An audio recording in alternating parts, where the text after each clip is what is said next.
everyone, welcome back to the channel. Today's video I'm going to be sharing with you my Hobonichi Cousin 2025 setup. This is my main planner for the year. Everything goes in here, it lives on my desk, it's got my whole brain in here pretty much, and it's my first year back in this as kind of my main full-time planner. I think this is probably like maybe third, 3-year gap, I think, potentially. So yeah, a bit of finding my feet using this as a full-time planner again, but I'm 2 weeks in now and I thought it'd be a good time to kind of share the setup so far and how it's going. Just to kick off, this is the clear Midori cover. I will leave a link in the description because I know there are two different ones. One fits, one doesn't. It isn't a perfect fit, as you can see. It does take a bit of work, but as this lives on my desk at all times, it doesn't really matter that it doesn't, stay flat. In terms of stay flat when it's closed anyway, it obviously stays flat when it's on the desk. And I've just covered it with a few stickers that I've collected over the past year or so. I will leave a link to all the different companies that these are from in case there are any that take your fancy. That's it in terms of cover. I don't do a big cover ever for my Hobonichi Cousin because it does generally just live open on my desk. Therefore I don't need the pockets because I'm not carrying it anywhere and they just get in the way, and I just find it's a bit big and cumbersome. I'd rather just have a clear cover and decorate it with stickers as and when I need to or want to. In terms of pens that I've been using in here, so if you saw my video about the paper and the Bad Batch Hobonichi paper, it's not great in this Cousin. The A6 is definitely the better of all my planners for this year in terms of paper. So I am a extra fine nib girly now. So I bought this in extra fine. This is the Sage Caraco Sport. Really love how it writes. It's not scratchy at all and it plays really nicely with the planner. So I have just switched out my fox coloured one with an extra fine nib. So I've got this in black ink and this in green ink. And then they're pretty much the only pens I've kind of been using in here so far. But just wanted to call them out because they are my new favourites. Well, the Sage is my new favourite with the new extra fine nib on it. And yeah, that's it really. I've kept things relatively simple because of the fact that the paper on here is not good. I'll show you the pen test page that I did at the back as I flick through the daily pages, just so you can, if you haven't seen that video, but I would go watch it if you're intrigued. But yeah, just so you can see kind of what I'm up against and why I'm kind of limiting the pens that I'm using in here. Okay, let's get cracking and into the setup. Okay, so first thing to call out is I don't do a lot of decorating in my planner. I have minimal kind of hints here and there, and that's all I've really done to kind of kick this off so far, just a little bit. I'm not one for doing loads and loads of decorating. Even you'll see on my weeklies, I don't use a huge amount. From a creativity perspective, I would rather do it in kind of my memory keeping and my journaling, which is what I've got in my A6. I don't do loads kind of in my planner. And I have tried to not use a huge amount of stickers in here. You know, normally I'd maybe do the yearly overview stickers on here and stuff like that. I've actually kept it quite simple this year, so you will just see only kind of hints and touches here and there. And so on this page, again, keeping it simple, this is for period tracking. So I literally just use the Midori dot marker thing just to mark the days that I'm on my period, and then that's it for this page. Nice and simple, very, very functional, but very handy to know kind of at a glance where I'm at. I have then tabbed this off. So these, if you are a regular watcher of the channel, you will have seen me mention these recently. These are made by the same company who make Cocoa Fusion tabs, and they're fabric. And I picked these up in Japan and really liked the look of them, so that's what's on that. I then go on to the other yearly overview where I've used, again, another one of those fabric tabs, and I will just show, you can see the bleed through on that Midori. It's not great. Yeah, the paper is not good this year. I'm quite disappointed. But anyway, the other yearly overview page. So this I'm using for social media tracking for the year. Oh, well, social media tracking and planning and content planning and all that good stuff. So at the top, all I'm using it for is to basically, at the start of the month, open up my subscribe account on YouTube and on Instagram. Then what I'm doing is in pencil planning out my content for the month, 2 Instagram posts, well, 1 post, 1 reel, and then a YouTube video. Put that in pencil, and then as I edit it, schedule it, upload it, all of that, when it's kind of ready to go, I then just ink over it effectively. green for YouTube and black for Instagram. That is using this pen but with a fine nib, which I've just switched over to extra fine, so that is slightly thicker than what it will be going forward. And then along the bottom I have just some kind of idea space really, so split it out between videos, reels/shorts and Instagram grid, and then anytime I get an idea that I want to explore or want to use, I'll just write it in here according to what kind of content it is, and then mark it off when it actually gets put on here and planned in. The only other bit that I've done is, if it's got a star next to it, it's because it's a piece of content that already exists. So it might be, so sometimes I'll take pictures for kind of a YouTube cover for one of my videos, and then I go, actually I'd quite like to put that on the grid, so then I'll make a note of it and kind of plan it in, and then just put a star next to it, so I know that I don't need to necessarily take that picture and edit it. It's already ready to go, it just needs scheduling. Really like how this is working so far. I like being able to see all my content at a glance, then have my tracking in terms of, you know, how am I doing around subscriber counts and stuff like that. Yeah, really functional space for me, really happy with it. And then we go on to the monthlies. So like I said, I'm not big on decorating. I like to keep things nice and simple, so I've just added a little bit of washi and some stickers from the shop. And then this plan is basically, or kind of this layout is how I had my weeks, just with more space. So down the left hand side I have put the tasks by week, so everything written in here needs to be done across this week, and then I use that to build my weekly plan. And then the events are all in here, and then I just use the little icon stickers from the shop for each of the plans, just to kind of call them out really. And then I use post-it notes for any plans that aren't necessarily 100% set in stone. So Matt, my partner, and I, we both separately travel for work, so generally we'll kind of let each other know that there's plans afoot. I'll put it in as post-it notes, and then when it actually kind of gets properly booked in and things like that, I'll then actually write it in properly, because particularly with work, things can change. So I'd rather just put it in as a post-it note so I can at least see it at a glance, and then commit it to the page when it's definitely 100% booked in. So like this, when he's away, it's booked in, so I've written it in. And I've used a slightly different tab. I think these are like mini Cocoa Fusion tabs, but they match the fabric ones quite nicely. I didn't want a massive tab for my current month, because I do also have kind of the monthly tabs, but I did at least want something, so that's what I'm using to mark the current month. And then future months, all I'm doing is literally popping in post-it notes as and when I have plans.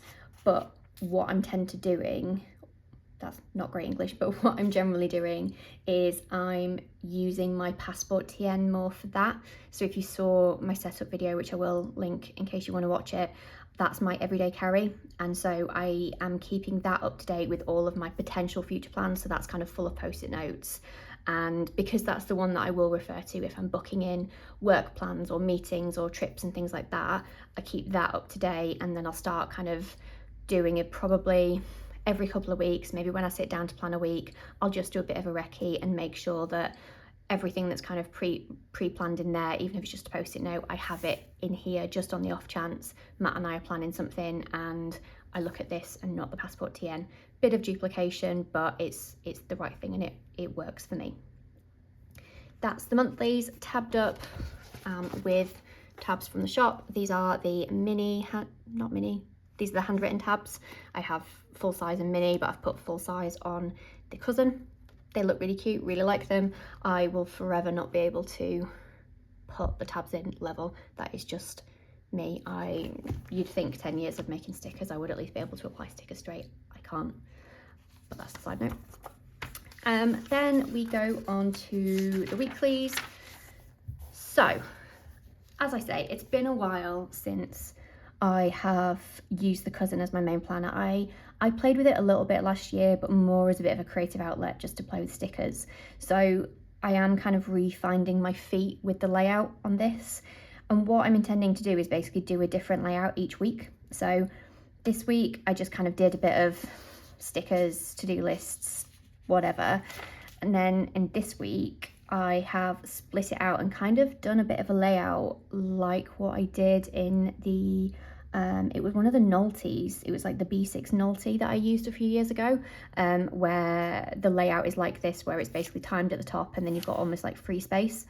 What I've done this week is basically split up my regular personal life tasks and my regular Lethbridge paper tasks, and basically made this kind of setup, because for the regular tasks, they might pop up more than once a week. So actually this just allows me, for things like clothes wash, for example, this just allows me to mark the different days and I'm not rewriting the same thing over and over again. And then I've done the same thing for the shop, because a lot of the shop tasks are, you know, repeated shop tasks. So I might do orders more than once a week, I might do social media more than once a week, things like that. So I've added that all in there. And then anything that I wouldn't consider a regular task and all my events have gone up here at the top. I've then added in a couple of stickers for kind of things that are going on, or like when I left work early because it was snowing on Tuesday. But other than that, I've not done a huge amount. I'm not quite sure what kind of layout I'm going to do the following week, but I'm just going to keep playing around, and that's the beauty of the Cousin. You can do lots of different layouts, you know, figure out what works, what fits for you. And so I really want to try a few different ones. So if you've seen some really cool and unique ways of setting out a Cousin weekly, please drop links to them in the comments, because I do want to actually try quite a few different ones and see if there's something that I've been missing that might work really well. And I've done something similar before, actually. One of my best videos is, I think it's top 6 different weekly layouts for the Cousin. So I will probably bring back some of those layouts to see if they still work really well for me. But I am intrigued to try something new, and just, yeah, probably spend January, maybe a little bit of February, trying a few different layouts, and then maybe settle on something that's a bit more of a permanent weekly layout going forward. And that's it for my weeklies. I haven't really talked about kind of how I'm using them, because beyond kind of this little bit, because it is basically just all of my plans, all of my events, everything goes in here that needs to be done. And like I say, it just lives on my desk. I refer to it, mark things off as and when I go along. Obviously I have my passport TN when I'm out at work or out wherever that has any tasks that I need to know when I'm out of the house, and obviously my events as well. And that's been working really well, that kind of pairing so far. It is just a case of working out how I want my layout to be, and how, because I do have a lot of space but I don't necessarily need to fill it, and just finding a nice happy medium between the white space and utilisation, and yeah, making it work for me. Because one thing with this layout is it's great that I kind of have the task in the day that it's going to happen, but then like here for example, I booked in a massage, but I booked that massage I think on the Friday. At that point I'd already written my to-do list over 3:30, so I put my massage in, but it wasn't at the time. And although getting rid of the, like, not using the times is fine and it's straightforward, I'd use the times in other days. So it just, yeah, I need to figure out the best way that works for my brain. I either get rid of all the times, a la doing something like this, so I'm not writing the events in at the right time, or I do a you know, properly lay it out so that I write things on the times that they get done, and have free space, you know, along here maybe for a long to-do list each day, because generally I don't have tasks beyond, well, don't have events beyond 10 p.m. because I'm an old, and I don't have events before 9 a.m. because I sleep. So, you know, that will probably be one of the layouts that I look at. But yeah, it's rediscovering how I want to use the Cousin, really, in that respect. Then, okay, moving on to the daily pages. And this year, once again, I'm going to be using the daily pages in the Cousin as a bit of a commonplace book. So this will house loads of different notes and things, basically. Basically everything that isn't kind of regular planning, I will effectively just use this as a notebook, but using the dated pages. The dated pages are irrelevant because I'm not using the overview pages and index, which is what I've previously done, but I still wanted this level of pages, which is why I've got it in here and not just a random notebook. And yeah, I'll flick through the pages that I've already got set up. I do have my goal planning on the turning the page to a new year. I did do a video on goal planning, so I won't kind of go through that because it would just be kind of going over old ground. And then this page is set up, or will be set up, for budget planning. And so if you saw my video on budget planning, everything I used to do in the weeks in terms of setting up my budget for the month, ingoings, outgoings, all of that will be on here. The actual day-to-day spending will be my passport TN, and then just at the end of every week I will do my recce versus budget on this page. So effectively there's just that whole page from the weeks that I was doing last year just goes into here. It's not filled in yet because I only got paid today, because I get paid on a weird 4-weekly cycle. So yes, that's the only thing really left to set up. I then have my pencil board actually, which I will just mention. It's got a couple of post-it notes on it. This is from the Cookie Monster, the Sesame Street range from a couple of years ago from Hobonichi. And on the back I have my Cocoa Fusion tab. So this is basically the same setup that I had last year, where because I'm using it as a commonplace and I'll have different categories of page, I've got a different a different Cocoa Fusion colour according to the subject, and I have just a little key here. And basically when I've written on the page or when I've set up the page, if it's something that I will want to refer back to at a later date, I'll put a tab on it. If it's something that I'm literally going to write out, use in that moment and then not really look at again, I won't bother wasting the tab. So the tabs you see here are only for pages that I want to refer back to. And I've just got 4 categories to keep it nice and simple. Purple is a great catch-all for everything else.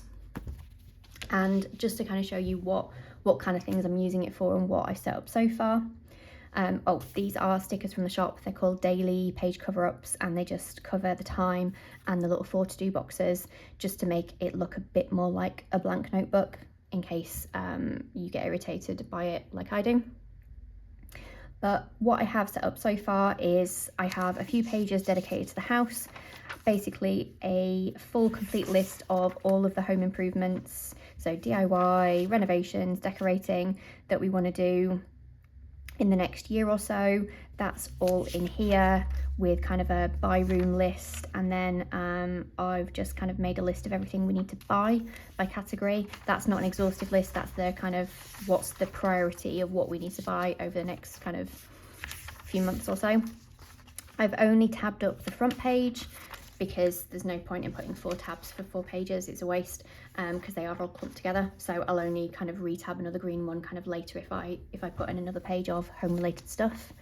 I then have a page dedicated to my expenses for the shop, because previously I put it in my weeks as part of my like budget tracking, which is fine, but then when it comes to kind of doing tax returns and things like that, it's so much easier to have it all in one place. So I've just got a page dedicated for that. I then have a page for present ideas, so the idea of what it is, and then just a tick box of who it's for, of kind of the main presents that I give. Doing it this way just to make it harder if someone sees it, so that they can't quickly, like, they can't as readily see their name and go, oh, what's the idea of the Christmas present? But also because there might be ideas that apply to more than one person, so I feel like this is quite an efficient way of doing it. I then have a shopping list / wish list. So these are all the things that I either need to buy because they're essentials, so from a letters paper perspective, cutting mats and things like that, but then also I'm going to use it as a bit of a things that I might want, put it on there, think about it, review it, go, yeah, do I still want it, or is it something that I'd quite like but I want it when it's on sale, so that I can kind of go back and refer and go, oh, well, this shop's having a sale, let's see if there's, you know, something on my list that I've had my eye on. This again, only tabbed the once for the 2 pages because they're both considered personal, even though that's a little bit of letterage paper. I then have a YouTube video planning page. So this is, it won't be like for every video, it'll just be for the odd video if I just want to flesh out an idea, or like in my 2024 favorites video, just list out what they actually were and do a bit of pre-planning. Here I haven't tabbed this because it generally is something that I kind of set up once and then only review kind of once a blue moon, but I just try and capture all of the regular weekly, daily, monthly tasks, so that when I'm setting up my month and my week for the first time in a new planner, I've captured everything and that nothing gets forgotten about or left. So that's just in there. I then have, I promise this isn't a Lindsay Scribbles video because I know that there's quite a bit of overlap in some of the things that I've said so far, and seeing some Stardew stuff will make that yeah, even more of a similarity. But yeah, these are my Stardew Valley cheat sheets for the community centre and for gifts. I found these, like she does, on Reddit, because there's lots of very good people who make some very cool stuff for Stardew on there. And yeah, just print that out and have it there ready to go. I then have, well, it was a couple of blank pages because I accidentally missed a couple when doing my next bit, but this was a page where literally I planned some outfits for my Canada trip, used the list to then go make my packing list, and then I've not tabbed it because I won't need to look at this again. It's just, yeah, a used page. And then I have my cheat sheets for my Japanese. I've been learning Japanese now for a year, and I'm trying really hard to turn off the pronunciation bits that help you on Duolingo. So I wanted to print these out just to have these to refer to when I do have kind of like a brain block of what's the sound of that one. I can just kind of quickly look, and it's been really helpful so far, and I think it'll be good to actually have this a bit more visible to refer to a bit more often and start really trying to commit these alphabets to memory. And that is it. So yeah, I've already used 14 pages for the year, which, considering we're on the 10th of Jan, yeah, so far so good. I know last year I had a lot of blank pages, so it'll be interesting to see how much of this I end up using. I feel like I've had a much stronger start in terms of getting this set up and using this as a real kind of everything book. I think using my cousin as my daily planner will help with that, because it's just, last year it was kind of sat on my desk but not out and open, whereas because it is out and open now, I feel like I will reach for it more in terms of just using pages to make a note of stuff and writing things out. But we'll see. We'll do check-ins and see how we're going. I will just flick to, in case you didn't see it in the video, this is the pen test page. So these are all the different pens that I used. So from a feathering perspective, absolutely fine. However, from a bleed perspective, not so fine. So that's why you haven't seen much in terms of using any different pens in here. Like even the Energel has bled a little bit, and my trusty mild liners, they've bled on the end, so not been using them a huge amount, in fact at all, so far in here this year, which is a shame. But as you can see, I don't need them, other than the period tracking. That's the only thing that I use that kind of ink for, or kind of that I feel like I don't even need to really. I could swap it out, but yeah, not great. Please try better, Sanzen, because I think it's a Sanzen problem rather than a Hobonichi problem. They get the paper from them. But did just want to show you that page. And the other pages I never use. To be honest, I don't even look through them, which is really bad, but yeah, they're just there. But yeah, that was the full setup. Really enjoying it so far, a couple of weeks in. I hope you enjoyed it too. If you're using a cousin this year and you're using it slightly differently, let me know in the comments. Love to chat with you guys. And yeah, like I say, if you've got any cool recommendations for weekly layouts, please drop some links to some pictures in the comments too, because yeah, I want to try a few different ones and maybe do a video in March of, you know, a follow-up on all the different Hobonichi Cousin layouts you can do in the weekly view. But yeah, hopefully you enjoyed this video. If you did, please like and subscribe, and hopefully I'll see you in the next one. Bye.